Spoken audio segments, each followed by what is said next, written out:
বন্ধুকে বিশ্বাস করতে শেখো, বাট যেখানে বন্ধুত্বে বিশ্বাস থাকে না সেখানে ভালোবাসাটাও টেকে না।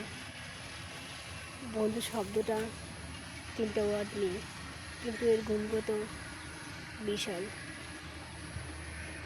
বন্ধু এমন একটা জিনিস, বন্ধুকে দিয়ে তুমি তোমার সব কষ্ট ভুলে থাকতে পারবে, বন্ধুর সাথে সব কথা শেয়ার করতে পারবে, এমনকি বন্ধুকে দিয়ে তুমি তোমার জীবনের কষ্ট শান্তি সবটা ফিরে পেতে পারবে।